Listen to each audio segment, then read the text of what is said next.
بسم اللہ الرحمن الرحیم۔ السلام علیکم۔ اردو کہانی میں خوش آمدید۔ چوں چوں رات کی تیرہ انگیزیوں میں اضافہ ہو رہا تھا، میرے زخم پر لگے ٹانکوں میں درد کی شدت میں اضافہ ہو رہا تھا۔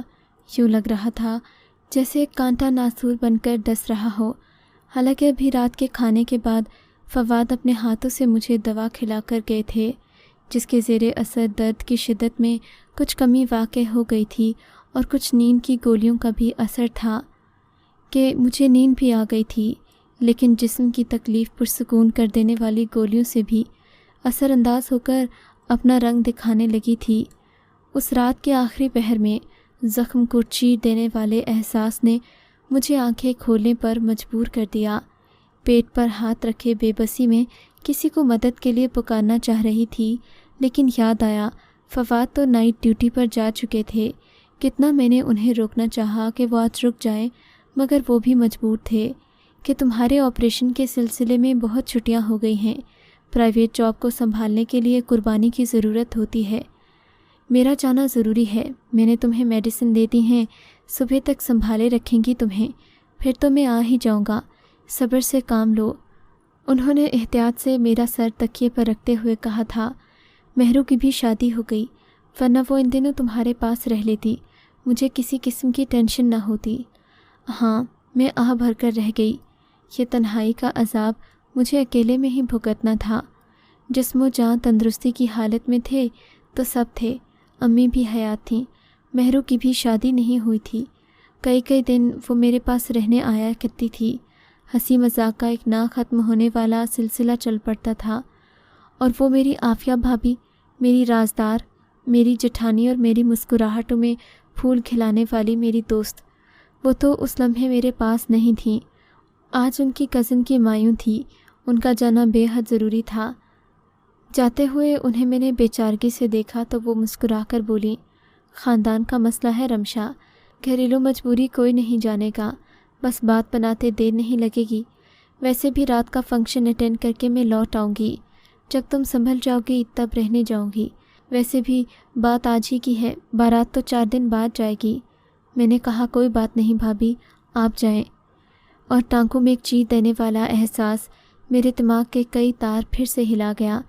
خیالات کی دنیا سے مجھے لوٹنا پڑا، مجھ سے اٹھا نہیں جا رہا تھا۔ درد جسمانی ہی نہیں، اس کی جڑیں تو میرے دل میں پیوستہ تھیں، اس کا تعلق میرے ذہنی سکون سے تھا۔ میں سمجھتی تھی کہ خدا مجھ پر مہربان ہونے جا رہا ہے، میری بنجر کھیتی میں پھول کھلانے کے در پہ ہے۔ اسی احساس نے میری چال میں وہ رونت پیدا کر دی کہ مجھے کچھ نظر نہیں آ رہا تھا۔ 8 سال بعد مجھے ماں بننے کی نوید ملی تو میں تو جیسے ہواؤں میں تھی۔ ایک احساس تکبر سے میں اسے دیکھا کرتی تھی جس نے پلٹ کر کبھی میری بات کا جواب تک نہیں دیا۔ آنکھیں بھیج کر میں تکیے پر سر کو دائیں بائیں بھٹک رہی تھی۔ یہ اذیت آج مجھے خیالات کی روح میں بھی بھٹکنے نہ دے رہی تھی۔ کاش اس وقت وہ موجود ہوتی، میرے زخموں کا مداوا بن کر رہتی۔ وہ تو اتنی اچھی اور مسیحا صفت تھیں کہ برا بھلا سن کر بھی زخم پر پھائے رکھنے سے باز نہ آتیں۔ ہم یعنی میں اور میری جٹھانی دونوں ان کا جی بھر کر مذاق اڑاتیں۔ آپ کوئی ٹرسٹ کیوں نہیں جوائن کر لیتی؟ بیٹھے بٹھائے شہرت الگ، ثواب الگ۔ جواباً ہلکی سی مسکراہٹ اپنے کالے بھدے ہونٹوں پر بکھیر کر بڑے رسان سے گویا ہوتی، ثواب کو کسی شہرت کی ضرورت نہیں ہوتی، اور شہرت کے لیے نیک عمل ثواب نہیں بن پاتا۔ وہ بول کر اٹھ جاتی اور ہم ان کی طرف دیکھ کر ہنسنے لگتے۔ ویلفیئر جوائن کریں گی تو سب لوگ آپ کی شکل دیکھ کر ہی بھاگ کھڑے ہوں گے۔ میں دل کھول کر ہنستی۔ استغفار استغفار۔ آج ہم نیم مردہ بے چارگی کا اشتہار بنے وجود کے ساتھ میرے لبوں پر ورد جاری ہو گیا۔ استغفر اللہ، بے شک تو معاف کرنے والا ہے، قادر و مطلق ہے، دلوں پر راج کرنے کے ہنر سے واقف ہے۔ میرے دل سے بھی کدورت ہٹا دے جس پر میں نے ڈھٹائی سے اپنے غرور و تکبر سے حکمرانی کرنا چاہی۔ میں ان سے معافی مانگوں بھی تو کیا اللہ مجھے معاف کرے گا؟ جائیے ابھی، دنیا بھر کے لاچار وجود آپ ہی کے منتظر ہیں۔ خدا نہ خواستہ میں لاچار نہیں ہوں، میرے پاس سب ہیں۔ میں نے ایک شان سے فواد اور عافیہ بھابھی کو دیکھا جو اس وقت میرے بھالوں میں انگلیاں پھیر رہی تھیں۔ نہیں رمشا، میرا مطلب تھا کہ کاش اس خوشی کے وقت میں تمہارے پاس ہوتی، لیکن نور الحسن کا اسلام آباد کا ٹور، اور جائیں بھائی، جب گھومنے پھرنے کے لیے قدرت آپ کو مواقع دے رہی ہے تو گنوائیں مت، بہت دن بعد آپ کی تقدیر پلٹی ہے۔ نور الحسن کے نام سے جلن اور حسد نے ناک کی طرح سرسراہٹ پیدا کی۔ انہی جملوں اور ایک ایک لفظ کی سزا تھی آج کہ میں اس حال میں ہوں۔ لب بھینچ کر آنسو روکتے روکتے میں بلک کر رو رہی تھی، اللہ مجھے معاف کر دے۔ بہت شدید ٹینشن، لاچارگی اور ذہنی کرب نے مجھ پر غنودگی کی کیفیت طاری کر دی۔ کب کس لمحہ میری سزا میں تخفیف ہوئی پتہ ہی نہ چلا۔ جب زبان کے گناہ کا بوجھ بھی اٹھائے اٹھائے تھک گئی تو اپنے آپ کو خدا کے حوالے کر دیا۔ زینب آپا میری نند تھیں، میرے جیٹ سے چھوٹی اور میرے شوہر سے بڑی بیوہ بہن، ہر وقت ہر چیز میں ٹانگ اڑا کر خود کو منوانے کی شوقین۔ کم از کم مجھے تو ایسا ہی محسوس ہوتا تھا۔ وہ ہمارے سروں پر ہی سوار رہتی تھیں، اوپر سے ان کے موٹے بھدے نقوش، موٹے موٹے کالے ہونٹ، حبشیوں جیسے گھنگریالے بال، کہیں سے بھی وہ اپنے بھائیوں سے میل نہیں کھاتی تھیں۔ کہاں سرخ و سفید جواد بھائی اور ہیرو کی سی آن بان لیے فواد، یہ کہاں سے ان کی بہن ہو گئیں؟ اس پر بھائیوں کے لیے وہ قابل احترام دلاری تھیں، کیونکہ پہلی شب ہی فواد نے ان کی اہمیت بڑے شان سے یہ کہہ کر جتا دی تھی کہ میری بہن کی دل آزاری میری دل آزاری ہوگی، وہ بیوہ ہوں گی، اس لیے ان کے دل کا خیال رکھنا تم۔ یہ فکرہ مجھے وقتی چڑ سے روشناس کرا گیا۔ بمشکل میں نے خود کو سنبھالا تھا۔ دوسرے دن 12 بجے کے قریب ہی میری دستک سے آنکھ کھل گئی، شاید یہ باجی ہی تھیں۔ یہ صبح صبح جگانا کس قسم کا طریقہ ہے؟ بڑی مشکل سے میں نے آنکھیں نیم وا کیں جو نیند سے بوجھل ہوئے جا رہی تھیں۔ زینب آپی ہوں گی، آج میں نے نماز نہیں پڑھی نا، اسی لیے یاد دہانی کروانے آئی ہوں گی۔ میں نے اٹھنے کا خیال کیے بغیر دروازہ کھول دیا۔ فواد کا اندازہ صحیح تھا۔ میں نے دروازہ کھولا تو سامنے آپا کھڑی تھیں، فواد سے 4 سال بڑی زینب آپا ہم دونوں کو بچوں کی طرح ٹریٹ کر رہی تھیں۔ کہنے لگیں، اب فریش ہو کر کھانا کھانے آ جاؤ، نماز کا وقت تو نکل گیا ہے۔ مجھے ان کی یہ بات تنزیہ لگی تھی، حالانکہ ان کی بات میں شفقت اور احساس تھا، مگر میں ان کو سمجھ نہیں پائی، اور پھر نہ چاہتے ہوئے بھی میں ان کو نیچا دکھانے لگی۔ ان کا والہانہ انداز دیکھ کر میں اپنی زبان پر کنٹرول نہیں رکھ پائی۔ بڑا شارپ کلر پہنا ہے آپا آپ نے، بالکل دلہن لگ رہی ہیں۔ بظاہر میں مسکرائی تھی، لیکن ان کا ہنستا مسکراتا چہرہ ایک دم سے بے رنگ ہو گیا، جیسے قوس قزح سے کسی نے سارے رنگ کھینچ لیے ہوں۔ ایک عجیب سی مسکراہٹ لبوں پر در آئی۔ اب دلہن کیا بنوں گی؟ ان کی زبان سے ٹوٹے پھوٹے فقرے ادا ہو رہے تھے، جب تقدیر کو ہی میرا دلہن بننا پسند نہ آیا۔ یہ فواد کی شادی پر مجھے ڈھب بدلنے کے لیے مجبور کر دیا گیا۔ اسی نے کہا تھا کہ اگر میری شادی پر مردار کلر پہنا تو اچھا نہیں ہوگا، اتنا چاہتا ہے مجھے، وہ کیا جانے پگلا، اب یہ عمر اور موقع نہیں میرے یوں تیار ہونے کا۔ مجھے ایک عجیب سی خوشی محسوس ہوئی۔ ان کے لہجے میں بھائی کا مان تھا۔ کون کہتا ہے کہ آپ کی عمر اور موقع محل نہیں؟ اتنی کم عمری میں خدا نے آپ کو آزمائش سے ہمکنار کر دیا، تو اس کا یہ مطلب تو نہیں کہ آپ اسی گردش دوراں کا شکار رہتی۔ جانے کب فواد اندر آ گئے، میں ان کی شکل دیکھتی ہی رہ گئی جس پر بے پناہ سنجیدگی بکھری ہوئی تھی۔ کم از کم میں آپ کو اس مایوسی اور اداسی کے جنگل میں نہیں بھٹکنے دوں گا۔ کچھ بھی ہو، آپ خدا کی بہت پیاری بندی ہیں۔ تب آپا اپنے بھائی کو دیکھ کر مسکرا دیں۔ ان کی آنکھوں میں نمی تیرنے لگی۔ ارے آپا، رو کیوں رہی ہیں آپ؟ میں نے کہا نا، ایک آنسو بھی آپ کی آنکھوں میں برداشت نہیں کروں گا۔ بتائیں کیوں آئے آپ کی آنکھوں میں آنسو؟ بے حد جذباتی سین چل رہا تھا۔ میں نے رخ ہی پھیر لیا۔ پاگل، تمہاری محبت مجھے سرشاری میں مبتلا کر دیتی ہے۔ یہ خوشی کے آنسو ہیں۔ کتنی خوش نصیب ہوں میں کہ تم جیسے بھائی کی بہن ہوں۔ اور سنو رمشا، وہ میری طرف مڑے۔ میں نے سر پٹا کر انہیں دیکھا۔ آپ ہی کوئی سبھی کلر پہنے، آئندہ سے تم انہیں ٹوکو گی نہیں، بھلے یہ جس طرح مرضی زندگی گزاریں۔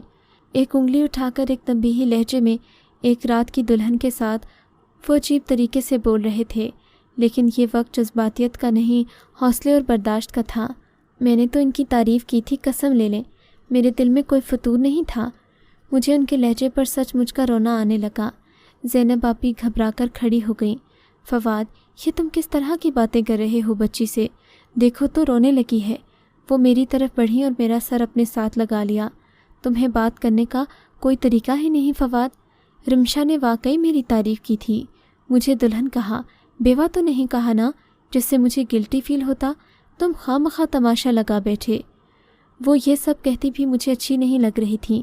یہ بھی نہ سوچا کہ اپنے بھائی کو برا کہہ کر وہ میرا ساتھ دے رہی تھیں۔ میری اندرونی کمینگی کو بھی انہوں نے محسوس نہیں کیا۔ فواد کو شاید احساس ہوا تھا۔ جب ہی کمرے سے نکل کے وہ بہت دیر تک مجھے تھپکتی رہیں اور باتیں کرتی رہیں۔ بہت جذباتی لڑکا ہے، تم ذرا سدھارنا اسے۔ سنا ہے پیار محبت سے ٹیڑھی کھیر بھی سیدھی ہو جاتی ہے، ذرا آہستہ سے اس کے کان کھینچنا تم۔ آپ ہی مجھے نیند آ رہی ہے، سر میں بھی درد ہے، کیا آپ کمرہ لاک کر دیں گی؟ واضح اشارہ تھا کہ اب آپ جائیں۔ ہاں کیوں نہیں، تم آرام کرو، پھر شام ہوتے ہی لوگ آنے لگیں گے، پھر تم آرام نہیں کر پاؤ گی۔ میں تمہارے لیے گولیاں اور دودھ بھجواتی ہوں، بالکل ریلیکس ہو کر تم سو جاؤ۔ یہ پہلا مارکا تھا کہ میرے دل میں ان کے پیار اور اپنے دل کی قدورت کے جنگ کا۔ فواد کے رات کے برعکس رویے نے میرے دل میں زینب آپی کے خلاف محاذ کھڑے کرنا شروع کر دیے۔ میں نے ولیمہ سے قبل ہی عافیہ بھابھی سے ڈھکے چھپے لہجے میں استفسار کرنا شروع کر دیا، یہ زینب آپی کب سے اس گھر میں ہیں؟ میرا مطلب ہے شادی کب ہوئی اور بیوہ کب ہوئی؟ 3 سال قبل شادی ہوئی تھی، 1 ہی مہینے میں شوہر پلین کریش میں جاں بحق ہو گئے۔ اسلام آباد جا رہے تھے اور یہ واپس آ گئیں۔ میں نے محسوس کیا کہ عافیہ بھابھی کے لہجے میں بھی ان کے لیے کوئی لچک نہ تھی، اس لیے اپنی باتوں کو مزید آگے بڑھانے لگی۔ بڑی بے نیاز رہتی ہیں اپنی ذات سے، ظاہر سی بات ہے، جنہیں پیار کی برتری حاصل ہو جائے ان کے آگے اپنی شکل و صورت کوئی معنی نہیں رکھتی۔ بھائیوں کا لازوال پیار سمیٹنے کے لیے محترمہ کو اور کرنا بھی کیا چاہیے؟ یہ ڈرامے بازی تو پھر ضروری ہے نا۔ خیر تم چھوڑو، بیوٹی پارلر کی کتنے بجے اپوائنٹمنٹ ہے؟ انہوں نے موضوع بدلا۔ اتنی جلدی شاید وہ سب کچھ بتانا نہیں چاہ رہی تھیں، لیکن میرے اندر کافی اطمینان تھا۔ فواد کا نرم رویہ مجھے وقتی طور پر سب کچھ بھلا دیتا، لیکن اس گھر میں آپا زینب کا وجود میرے لیے باعث طمانینت نہیں تھا۔ ہر لمحہ ہر کام میں اپنی ٹانگ اڑانا وہ فرض سمجھتی تھیں۔ ایک دن مجھے صبح میٹھے میں ہاتھ ڈالنا تھا۔ اس صبح کی وہ یوں تیاری کر رہی تھیں جیسے اس گھر کو ازسر نو ترتیب دینا ہو۔ ساتھ عافیہ بھابھی بھی مدد کو تھیں، لیکن بڑی بیزاری اور خاموشی کے ساتھ۔ دیکھے نا بھابھی، مہمان آئیں گے، گھر چمکتا اور مہکتا ہوا ہونا چاہیے کہ مہمانوں کا دل بھر جائے۔ ان کی آنکھوں میں عجیب ہی جوت تھی۔ صحیح کہہ رہی ہو، لیکن ابھی شادی کے سلسلے میں سیٹنگ اور جھاڑ پوچھ ہوئی تھی، اس اہتمام کی خاص ضرورت نہیں تھی، بس ہمیں مینیو پر توجہ دینے کی ضرورت ہے۔ ہاں میں نے چاول بھگو دیے ہیں، ویسے کھانا تو باہر سے آئے گا، بس رمشا نے کھیر میں چمچ چلانا ہے، پوریوں کا آٹا بھی ابھی کچھ دیر میں گوندھ لوں گی۔ نئی دلہن سے اتنا کام تھوڑی کرواتے ہیں، بس فارمیلٹی پورا کرتے ہیں، پھر تو وہ کرتی دھرتی ہی رہے گی، اپنا گھر جو ہے اس کا۔ نہیں رہنے دو، آٹا گوندھ لوں گی، تم اپنے آپ کو تھوڑا سیٹ کرو، کپڑے وغیرہ نکالو۔ وہ نخوت سے ان کی طرف دیکھتی ہوئی گویا ہوئیں۔ میں نے کیا سیٹ کرنا ہے خود کو، بس سب ٹھیک ہے، کپڑے پریس کروں گی اور باقی سب ویسے ہی رہنے دیتی ہوں۔ وہ اسی طرح خود سے بے پرواہ رہتی، پتہ تھا خود پر توجہ دے کر ایسے ہی لگنا تھا، سو محنت کی کیا ضرورت تھی۔ شام کو کچن میں گھسی ساری پوریاں وہ خود ہی تل رہی تھیں۔ عافیہ بھابھی کو انہوں نے کہا بھی کہ میرے ساتھ وہ لگیں، لیکن انہوں نے سر جھٹک کر انکار کر دیا۔ اب میں تیار ہوں یا باورچی کا روپ دھار لوں؟ اگر بھنگن بنی رہی تو مہمانوں کو کون اٹینڈ کرے گا؟ وہ سختی سے کہہ کر اپنے کمرے میں چلی گئیں۔ صحیح کہہ رہی ہیں، مہمانوں کو اس حلیے میں کمپنی دیتی اچھی تو نہیں لگیں گی نا۔ میں بھی جلدی کر لیتی ہوں۔ رمشا تم اچھے سے تیار ہو جاؤ، ماشاءاللہ اتنی پیاری ہو، سادہ حلیے میں بھی دلہن لگتی ہو۔ اور رات کو ان کی محنت کی وصولی اس طرح ہوئی کہ کسی رشتہ دار خاتون کی تعریف کے جواب میں فواد بھائی نے سینہ چوڑا کیا۔ سارا اہتمام زینی کا ہے، اس کی محنت ہے، ہر کام کو پرفیکشن سے کرتی ہے۔ واقعی تمہاری بہن ہے تو کمال کی، اس کی چال ڈھال سے ہی پرفیکشن جھلکتی ہے۔ انہوں نے بھی دل کھول کر تعریف کی۔ میں اور عافیہ بھابھی ایک دوسرے کو دیکھتے رہے۔ وہ اتنی دور کھڑی زینب آپی کو محبت پاش نظروں سے دیکھ رہی تھیں۔ پارٹی تمہاری تھی، کریڈٹ زینب لے گئی۔ اسی رات عافیہ بھابھی نے جلے دل کا پھپھولا پھوڑنا شروع کیا، گویا وہ موقع کی تلاش میں تھیں۔ اسی لیے تو ہر کام میں جان بوجھ کر آگے رہتی ہیں تاکہ عین ٹائم پر ان کی تعریف کا علم سب سے بلند رہے۔ یہ سب چالاکی ہے بھابھی، جسے آپ ابھی تک سمجھ نہیں سکیں۔ اب خدا نے شکل نہیں دی تو سوچتی ہیں کام ہی دکھا دکھا کر چاروں شانے چت کرتی رہیں۔ میں تو جیسے موقع کی تلاش میں تھی۔ صحیح کہہ رہی ہو، اور حد تو یہ ہے کہ دونوں بھائی بھی اپنی بیویوں کو نظر انداز کر کے بہن کی تعریفیں کرتے رہتے ہیں۔ وہ گاؤں تکیے پر کمر ٹکا چکی تھیں، اور میں تو ان کے خلاف سوچوں کی بارود بھری گاڑی تیار کر کے اپنی زبان کے ذریعے باہر نکال رہی تھی۔ مجھے تو فواد کی سنگت پر اتنی خوشی محسوس نہیں ہوئی جتنی بڑی کڑھن میں مجھے زینب آپی کا وجود مبتلا کر دیتا ہے۔ یہ حقیقت تھی کہ وہ بہت سگھڑ تھیں اور ایک مکمل گھریلو عورت جس کے رکو پے میں محبت سرایت کرتی تھی، لیکن اس بات کا احساس مجھے کہاں ہوتا۔ مجھے بس اسی بات سے مسئلہ تھا کہ ہر بات میں، ہر کام میں ان کا نام پکارا جاتا تھا۔ یہ ان کی خوبیوں پر پانی پھیرنے کے لیے کافی تھا۔ تم لوگ تو بس ڈیوٹیاں پوری کرتی ہو، لگن سے کھانا کیسے پکایا جاتا ہے یہ ڈش خود گواہی دے گی۔ جواد بھائی کی بات سے عالیہ بھابھی کڑ کر رہ جاتی تھیں۔ میری شادی کے 2 سال بعد عافیہ بھابھی کے ہاں تیسرے بچے کی آمد ہوئی تو میری نند یوں آگے پیچھے پھر رہی تھیں جیسے ان کی ساس ہوں۔ کبھی بچے کی تیل سے مالش کرتیں تو کبھی عافیہ بھابھی کی کنگھی چوٹی کر رہی ہوتیں۔ عافیہ بھابھی بجائے خوش ہونے کے چڑ جاتیں، کبھی مجھے جی بھر کے آرام نہیں کرنے دیتی۔ ہر وقت کوئی نہ کوئی خیر خواہی لیے میرے اعصاب پر سوار رہتی ہیں۔ قسم سے رمشا میں بہت پریشان ہو جاتی ہوں ان کی اس ہمدردی والی عادت سے۔ اب ایسا کیا ہے کہ انسان کو اپنی مرضی سے جینے بھی نہ دیا جائے؟ زینب آپا نہ ہوتیں تو عافیہ بھابھی مجھ سے اپنے دل کا بوجھ ہلکا کرتیں۔ میں تو بھئی ابھی تک نئی نویلی دلہن تھی، ویسے بھی شادی کے 2 سال بعد ان سب کاموں کا تجربہ مجھے کہاں ہوا تھا۔ ہاں جی بھر کے میں عافیہ بھابھی سے باتیں کرتی، اور ہماری باتوں کا موضوع صرف اور صرف ہماری نند ہوتی۔ شاید یہی وجہ تھی کہ ہماری دوستی دیورانی جٹھانی کی مثالی محبت تھی، اور ہماری فطرت بھی ایک جیسی تھی۔ آپ اپنے منہ سے منع کریں کہ وہ آپ کے کمرے میں نہ آیا کریں۔ میں نے صفاقی کی انتہا کرتے ہوئے عافیہ بھابھی کو مشورہ دیا تھا۔ کہنے لگیں ایسے میں جواد کی ناراضگی مول لینا نہیں چاہتی۔ تمہیں اب تک خبر نہیں کہ دونوں بھائی اس معاملے میں کس قدر حساس ہیں۔ میں نے کہا آپ کی شادی کو تو 12 سال ہو گئے ہیں، آپ تو ان کے کنوارپن میں ہی بیاہ کر آئی ہوں گی، تو کیا یہ شروع سے ہی ایسی ہیں؟ کہنے لگی ہاں، شروع میں تو میں سمجھتی تھی کہ نئی نئی بھابھی دیکھ کر ایسا کر رہی ہے، لیکن یہی چاپلوسی کی عادت تو ان کے ضمیر میں رچی بسی ہے۔ حتیٰ کہ شادی کے بعد بھی دن میں ہزاروں بار فون کر کے سب کی خیریت دریافت کرتی تھیں۔ شاید اسی محبت کو دیکھتے ہوئے خدا نے ہمیشہ کے لیے انہیں اس گھر کا کر دیا۔ طنزیہ انداز میں وہ بولتی رہیں، اور زینب آپی ان کے لیے فریش جوس کمرے میں رکھ کر گئیں۔ ہمیں پتہ بھی نہ چلا، یہ بھی خبر نہ ہوئی کہ ہمارے کتنے ہی کڑے جملے ان کی سماعت میں زہر بن کر اتر گئے، جن میں ایک یہ گفتگو بھی تھی۔ پہلا رشتہ اتنی مشکل سے آیا تھا کہ اب تو کوئی پوچھے گا بھی نہیں، ورنہ لڑ بھڑ کر دوبارہ اس کا گھر بسا دیتی۔ کم از کم ہم آزادی سے جی تو لیتے۔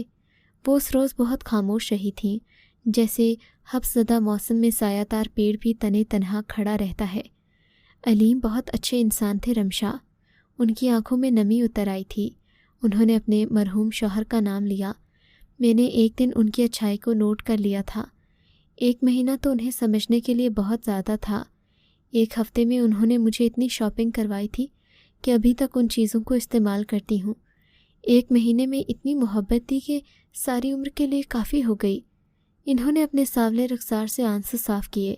حالانکہ کیا ہے مجھ میں رمشا، نہ صورت نہ شکل، نہ کوئل جیسی آواز، پھیکی مسکراہٹ بھی نم ہونٹوں پر پھیل گئی۔ اور وہ تو بہت خوبصورت تھے۔ یہ دیکھو تصویر ان کی۔ وہ آج بہت کچھ بتانے کا منصوبہ لے کر میرے کمرے میں آئی تھیں۔ میں حیرت سے پھٹ پڑی گندمی رنگت والے اس وجیح انسان کو دیکھ کر۔ گہری سیاہ آنکھیں، تراشیدہ مونچھیں، غرض کے ہر طرح سے کاملیت تھی اس ذات پر۔ اور زینب آپی کیسی لگتی ہوں گی ان کے پہلو میں۔ حیرت ہوئی نا تمہیں علیم کی تصویر دیکھ کر؟ ایک فخر سے انہوں نے تصویر میرے ہاتھ سے لے کر پھر اپنی آنکھوں کے آگے کر لی۔ خدا نے میری صورت ہی کالی بنائی ہے، نصیب نہیں۔ وہ غم سے بولی، کیا ہی اچھا ہوتا زینب آپی کہ وہ آپ کے سر پر تا حیات سایہ دار شجر کی طرح رہتے نا۔ اپنے اندر کی کمینگی سے میں نے ان کے اجلے نصیب کی خوش فہمی کو کالا کرنے کی تگ و دو کی۔ وہ تو میری خوش بختی کا عروج ہوتا، لیکن خدا کی اس رضا کو بھی میں نے اپنی جھولی میں سمیٹا ہے کہ اسی میں اس کی مصلحت ہے۔ گھنے بادل کی طرح برستی اور کبھی سورج کی طرح چمکتی، وہ اپنے اندر کے سب دکھ سکھ چھپاتی اس روز میرے پاس سے اٹھی تھیں۔ اس رات کو میں نے عالیہ بھابھی سے ان کے متعلق بات کی، پھر سے کوئی رشتہ آ جائے تو انہیں اپنے گھر کا کر دیا جائے۔ آخر ان کے بچے بھی اب بڑے ہو رہے ہیں، 2 کمروں میں کیسے سیٹل ہو پائیں گے؟ ہو جائیں گے کا کیا مطلب، ناکافی ہو چکے ہیں بچوں کے لیے۔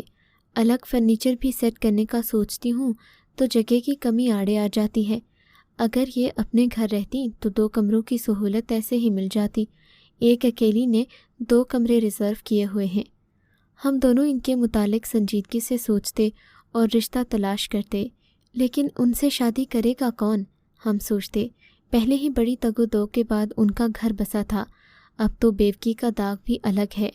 میں اور عافیہ بھابھی دن رات اپنی نند کے رشتے کی کوششیں کر رہے تھے، اور پھر ہم نے ہر جاننے والے کو، رشتہ داروں، یہاں تک کہ رشتہ لگوانے والیوں تک کو ان کے رشتے کے لیے کہہ دیا۔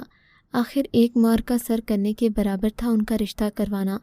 وہ اب بہت چپ سی ہو گئی تھیں، زیادہ کسی مسئلے میں دخل اندازی بھی نہیں کیا کرتی، جیسے حالات سے انہوں نے سمجھوتا کر لیا تھا۔ ان کے اندر طوفان کی کسی کو خبر نہ تھی۔ لیکن حیرت کی بات تو اس وقت ہوئی جب اپنے ہی علاقے کی مسز شمس اپنے بڑے بیٹے کا رشتہ لیے ہمارے گھر آن پہنچی۔ حیرت سے ہم دیورانی جٹھانی نے دانتوں میں انگلیاں دبا لیں۔ یہ نہیں کہ ان کا بیٹا کنوارا چھڑا چھان تھا، ایک بچی کا باپ تھا۔ بیوی شادی کے 1 سال کے اندر ہی بچی کو جنم دے کر فوت ہو گئی تھی۔ بچی 4 سال کی تھی۔ ورطۂ حیرت میں ڈال دینے والی بات نور الحسن کی خوبصورتی، اس کی وجاہت اور اچھی پوست تھی۔ ان کا بنگلہ تو جیسے کنالوں پر پھیلا ہوا تھا۔ اس رشتے سے تو میرے اندر جلن اور حسد کا احساس اور بھی بڑھ گیا۔ میری کنواری بہن بھی میکے میں موجود تھی۔ وہ ہمارے دلوں میں اٹھتی بے سکونی کی لہر سے بے خبر اپنا مدعا بیان کرنے کے لیے الفاظ استعمال کر رہی تھی۔ نور الحسن کی شادی آپ کے سامنے ہی ہوئی تھی، بس خدا نے میری بہو کی اتنی ہی زندگی لکھی تھی۔ ایک تحفہ دے کر وہ ہمیشہ کے لیے ہمیں چھوڑ کر چلی گئیں۔ تب سے اب تک وہ شادی کے لیے ذہنی طور پر تیار ہی نہیں ہوئے۔ پھر جب میں نے زینی کے متعلق ان سے اصرار کیا تو وہ رضامند ہو گئے۔ انہیں ساری زندگی کے لیے ایک ساتھی کی ضرورت ہے۔ اب میری زندگی تو کم عرصے کی ہے، لیکن میرا بیٹا اور پوتی تنہا رہ جائیں گے۔ میں نے زینب کا انتخاب اس لیے کیا ہے کہ ان کا حسن سلوک مجھے بری طرح متاثر کر گیا ہے۔ آپ لوگوں نے ان کی شادی کے بارے میں اب سوچا ہے دوبارہ گھر آباد کرنے کا، تو وہ میرا گھر ہی کیوں نہ ہو جہاں آپ کی بہن اور میرا بیٹا دونوں آباد ہو جائیں۔ بے حد نفاست سے بولتی وہ خاتون کسی بڑے گھرانے اور اچھے خاندان کی لگ رہی تھیں۔ جواد بھائی تو سرپٹا ہی گئے۔ نور الحسن کا رشتہ یقیناً ہمارے لیے خوش قسمتی ہے، لیکن ہمیں سوچنے کا ٹائم دے دیں۔ انہیں تو اپنی بہن کے نصیب پر یقین نہیں آ رہا تھا، جبکہ میرے ذہن میں زینب آپی کے وہی جملے گونج رہے تھے، شکل کالی ہے لیکن نصیب نہیں۔ اور پھر اسی رات فیصلہ طے پا گیا کہ مسز شمس کو اقرار کہلوا دیا جائے۔ زینب آپی تو غالباً ہر فیصلے کے لیے تیار تھیں، ایک کٹ پتلی کی طرح ہر تماشا کرنے کو تیار تھیں۔ سارے معاملات نمٹ گئے۔ زینب آپی کو مسز شمس بڑے چاؤ سے بہا کر لے گئیں۔ جواد بھائی اور فواد اس روز ایسے تھک ہار کر بیٹھے تھے جیسے کنواری اور کم عمر بہن کی ڈولی وداع کر کے ملال ہوں۔ میں نے سر چٹکا اور اپنے کمرے میں چلی آئی۔ ایک روز چھوڑ کر مس شمس نے ولیمے کا ہلکا پھلکا سا اہتمام کر رکھا تھا، جس میں خاص لوگ شریک تھے، لیکن تقریب ہال میں تھی۔ ایک خاص بات میں نے نوٹ کی کہ جب سے رشتے کی بات چلی تھی زینب آپی کی آنکھوں میں گداسی سی تھی، لیکن آج کے دن ان کی آنکھیں خوشی کے رنگوں سے چمک رہی تھیں۔ ایک تشکر، امید اور محبت کا سا سما ان کے پورے چہرے پر تھا۔ روایت کے مطابق اس رات وہ ہمارے گھر آ گئیں۔ ان کے چہرے پر خوشی تھی، ہونٹوں پر مسکراہٹ میرے اندر کے خدشات کو مٹانے کے لیے کافی تھی۔ جانے کیوں روز اول سے ایک جلن حسد کی کیفیت میں مبتلا تھی۔ نور الحسن رکے نہیں آج کی رات؟ عافیہ بھابھی انہیں دیکھ کر مسکرائیں۔ نہیں، ان کے ہاں رواج نہیں کہ شوہر بیوی کے میکے رات گزارے۔ غیر مہذب انداز بالکل پسند نہیں کرتے۔ ہاں مجھے لینے آئیں گے۔ ایک ہی دن میں ساری خوبیاں تم پر آشکار ہو گئیں۔ واہ بھئی، اسے کہتے ہیں انڈرسٹینڈنگ۔ عافیہ بھابھی نے طنز کا تیر چھوڑا۔ جاننے کے لیے تو ایک ہی لمحہ کافی ہوتا ہے بھابھی۔ آپ لوگ دعا کیجیے گا کہ جس سکون کا ہاتھ میں نے تھاما ہے وہ کبھی چھوٹے نہیں۔ خیر نور الحسن دوسرے روز اپنے تمام تر شان اور وقار کے ساتھ آئے۔ ہم لوگوں کے ساتھ کچھ باتیں کی، کھانا کھایا اور زینب آپی کو لے کر چلے گئے۔ بے حد ریزرو اور دھیما لہجہ ان کی خوبصورتی میں بھی اضافہ کرتا تھا۔ انہی دنوں میں نے زندگی کی سب سے بڑی خوشخبری سنی۔ شادی کے 8 سال بعد میں ماں کے درجے پر فائز ہونے جا رہی تھی۔ ڈاکٹر نے جب رپورٹ ہاتھ میں تھمائی تو مجھے یقین نہیں آ رہا تھا۔ میری شان میں غرور بڑھ گیا تھا۔ جب سے یہ کالا پتھر میرے راستے سے ہٹا، زندگی کی نحوست دور ہوئی۔ نہ جانے کہاں سے یہ خیال میرے وجود میں سرسر آیا، آخر ان کا وجود پہلے شوہر کے لیے بھی مبارک نہ ہو سکا۔ اب نور الحسن کی خدا خیر کرے۔ میں نے اپنی رازدار جٹھانی سے اپنا خیال شیئر کیا۔ یہ بھی ہو سکتا ہے اسی کی کارروائی ہو۔ عافیہ بھابھی کچھ اور میرے قریب آئیں۔ نندیں اسی طرح کی ہوتی ہیں، بغل میں چھری منہ میں رام رام، بھائی کو دوسرے کا نہیں ہوتا دیکھ سکتی۔ اولاد کا نہ ہونا تعویذ گنڈے کا اثر بھی تو ہو سکتا ہے۔ میں نے بڑی فکر مندی سے سر ہلایا۔ بھابھی کہنے لگیں کہ میں اپنا خیال رکھوں اور کسی سے اس خبر کو فی الحال نہ کہوں، لیکن وہ جو دن رات 4 بار فون کر کے ہماری خیریت لیتی تھیں، یہ کیسے ممکن تھا کہ اتنی بڑی خبر پا کر وہ دوڑی نہ چلی آتی؟ حالانکہ میں نے ہر ممکن چاہا کہ اولین ماہ کی خبر انہیں نہ ہو پائے، لیکن ان کے دونوں بھائی اپنی آتی جاتی سانسوں کی خبر بھی انہیں دیتے تھے۔ بھلا اتنی بڑی خبر ان سے کیسے چھپاتے؟ انہیں لدا پھندا آتا دیکھ کر ہی ناگواری کی پوری لہر میرے وجود میں سرایت کر گئی۔ کیا سن رہی ہوں بھائی؟ مجھے تو یقین نہیں آ رہا، میرے بھائی کے گھر خوشی آ رہی ہے۔ جب سے یہ خبر سنی ہے میرے تو پاؤں ہی زمین پر نہیں ٹک رہے۔ دل چاہ رہا تھا اسی وقت دوڑی آؤں، پر رات بہت ہو گئی تھی خیر سے۔ وہ جوش و خروش سے بولتی میرے گلے لگ گئیں اور میں اچانک افتاد پر سراسیمہ ہو کر اٹھ بیٹھی۔ آہستہ بولے زینب آپی۔ میں نے کچھ ناگواری سے انہیں ہٹایا۔ ابھی دن ہی کتنے ہوئے ہیں جو میں ڈنکا پیٹنا شروع کر دوں؟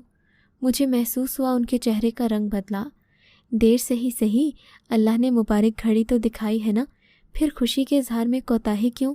تم نے شکرانے کے نفل ادا کر لیے نا؟ اس کے بعد بے انتہا خوشی مناؤ، اللہ نے نصیب سے یہ دن دکھایا ہے۔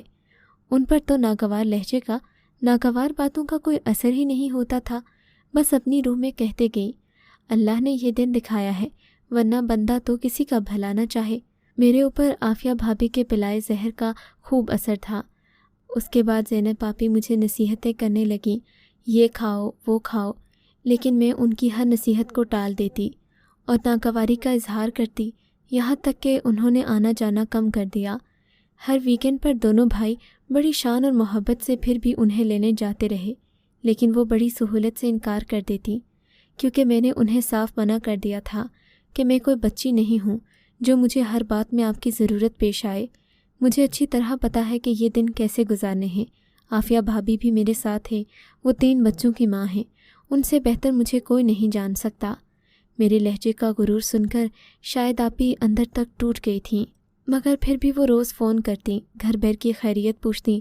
وہ خوش بھی تھیں اور مگن بھی، جس کا واضح اظہار مس شمس کی تعریفوں سے ہو جاتا تھا۔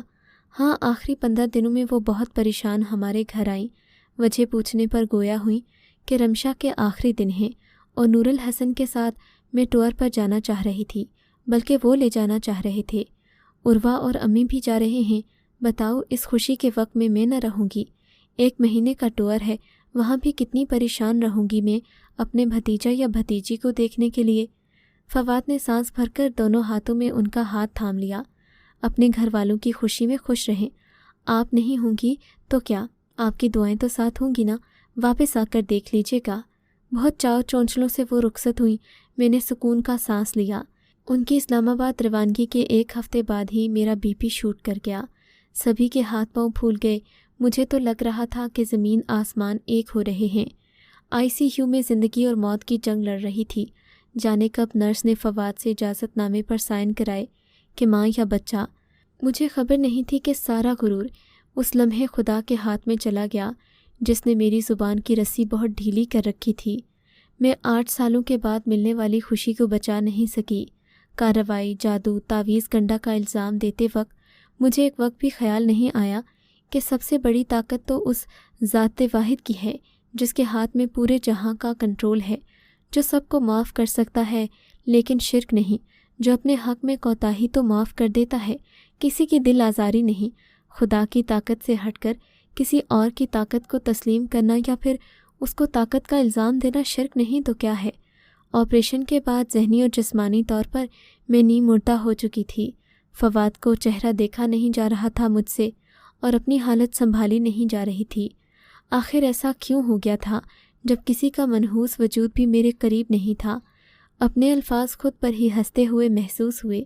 میں نے بے چینی سے سر تکیے پر پٹکا۔ میرا رونا دھونا بند ہوا تو ٹریٹمنٹ کے بعد مجھے ڈسچارج کر دیا گیا۔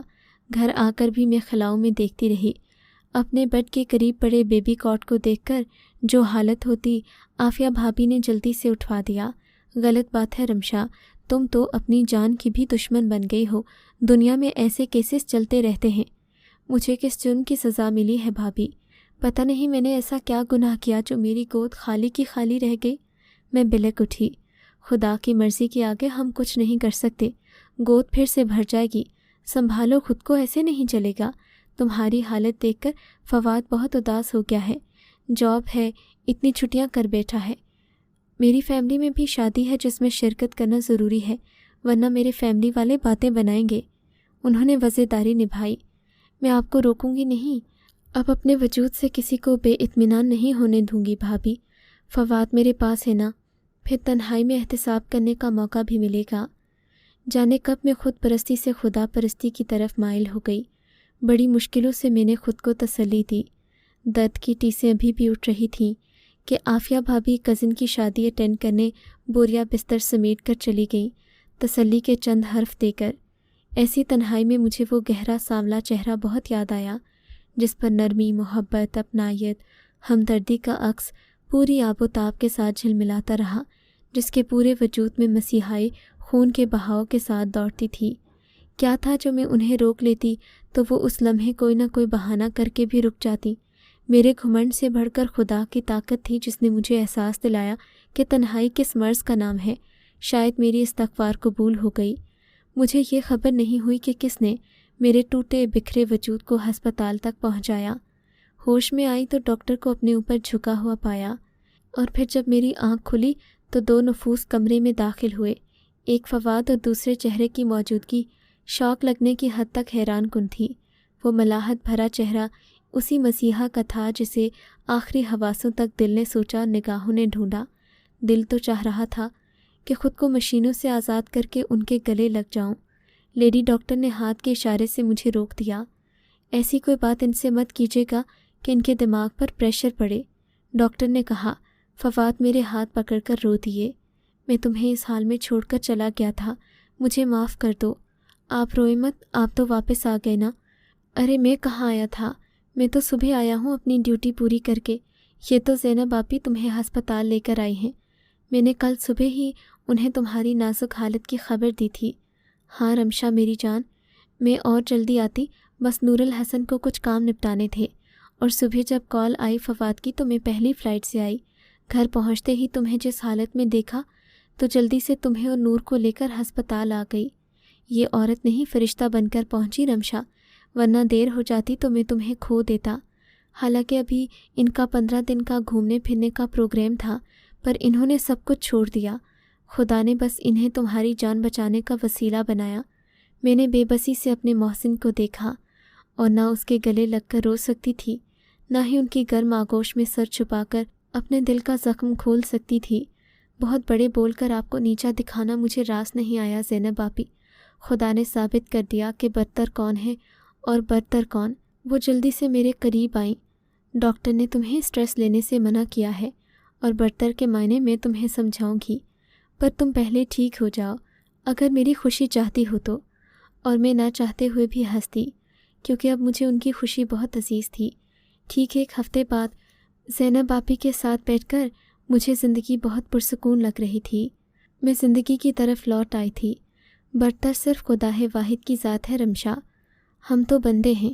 خدا کا قرب چاہو تو اپنی زندگی کے ہر عمل میں خدا کی برتری کی جھلک ضرور دکھائی دے گی۔ شاید اسی لیے انسان کا کوئی روح بالکل خدائی لگتا ہے، کیونکہ انسان قرب خدا حاصل کر لیتا ہے۔ مجھے دیکھو نا، اپنی کمصورتی لے کر نور الحسن کے دل میں جگہ بنا بیٹھی، اور وہ مجھے وہ کہنے لگی ہے یہ خدا کی برتری ہے، ورنہ میں کس قابل؟ خدا کی برتری اور آپ کی محبت کا سحر زینب آپی۔ پوری طمانینت کے ساتھ وہ مسکرا دیں۔ کل نئے سال کا دن کا آغاز ہونا تھا اور مجھے بھی خود کو ایک نئے روپ میں ڈھالنا تھا، سراپائے محبت کے روپ میں، کہ میں کسی سے دور ہو جاؤں تو وہ میری کمی محسوس کرے، بالکل زینب آپی کی طرح۔ جنوری کا سورج میرے دل سے بدگمانی، تکبر اور بدزبانی کے سارے عیب دھو دے گا۔ ایک نئی رمشا کا وجود ہوگا، بالکل میری مسیحا زینب جیسا۔ اگر آپ کو یہ کہانی اچھی لگی ہے تو اس ویڈیو کو لائک کیجیے اور اس طرح کی مزید ویڈیوز دیکھنے کے لیے ہمارے چینل کو سبسکرائب کیجیے۔